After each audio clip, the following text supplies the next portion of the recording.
तहाऊर राणाचं प्रत्यार्पणासाठी अमेरिकेच्या सर्वोच्च न्यायालयाने परवानगी दिली.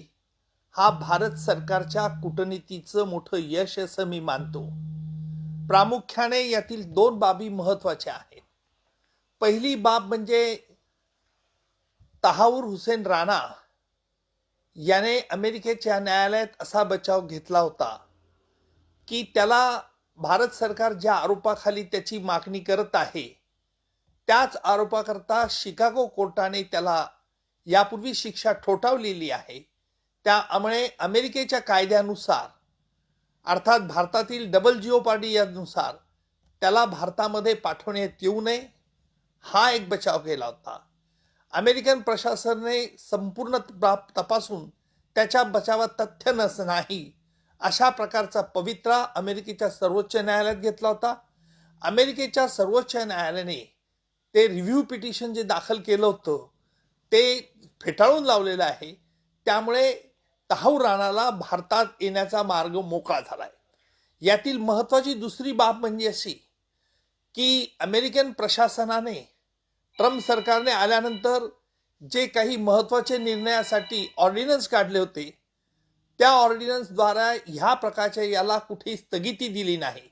याचाच अर्थ हाही देखील स्पष्ट आहे की अमेरिकेच्या प्रशासनाला या त्यांच्या भूमीवर कोणी दहशतवादी कृत्य करत असतील किंवा त्याला कुठेही अमेरिकेत थारा मिळणार नाही हा एक महत्वाचा संदेश जगामध्ये अमेरिकेने या माध्यमातून दिला असं मी मानतो.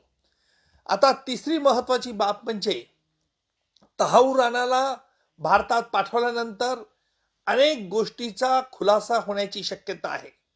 विशेषतः मुंबईच्या न्यायालयात डेव्हिड हेडलीची साक्ष मी घेतली होती. डेव्हिड हेडलीने आपल्या साक्षीमध्ये की लष्कर तोयबा आणि पाकिस्तानच्या लष्कराची कसे संबंध आहे या संदर्भात देखील स्पष्ट खुलासा केलेला होता. त्या संदर्भात पुरावे देखील दाखल केले होते. याच्यावरती तहाऊर राणाला भारतात पाठवल्यानंतर यावरती अधिक प्रकाशझोत टाकण्यात येऊ शकतो. तहाऊर राणा काय माहिती देतो, कारण डेव्हिड हेडली आणि तहाऊर राणा हे एकाच माळ्याचे मणी आहेत. कारण डेव्हिड हेडलीने मुंबईला 26/11च्या हल्ल्याच्या अगोदर जे इमिग्रेशन सेंटर उघडलं होतं ते तहाऊर राणाच्या सांगण्यावरूनच उघडलं होतं. डेव्हिड हेडलीचे ISIचे संबंध कसे होते हे डेव्हिड हेडलीने आपल्या पुराव्यामध्ये मुंबईच्या न्यायालयात बाब स्पष्ट केलेली आहे. सर, राणा हा अजून एक गोष्ट अशी समोर आली होती की राणा हा पाकिस्तानी आहे, त्यामुळे इतरही ज्या दहशतवादी कारवाया असतील किंवा गोष्टी असतील त्याबद्दलची माहिती सुद्धा समोर येऊ शकते का? डेव्हिड हेडलीने आपल्या पुराव्यामध्ये ही बाब स्पष्ट केली होती की 26/11च्या हल्ल्याबद्दलची काही माहिती लष्कर तोयबा या अतिरेकी संघटनेला पाकिस्तानचे लष्करी अधिकारी देत होते. या संदर्भातला ईमेल करेस्पॉन्डन्स डेव्हिड हेडलीने न्यायालयात स्पष्ट केला होता. डेव्हिड हेडलीला ईमेलमध्ये त्याने लष्कर तोयबाला जो ईमेल पाठवला होता त्यात त्याने ही विचारणा केली होती, बडा चाचा का क्या होगा.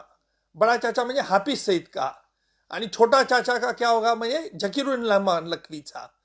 त्यावरती लष्कर तोयबाने सांगितलं कुछ नहीं, कुछ वक्त के लिए ये पाकिस्तान सरकार ड्रामा कर रही है.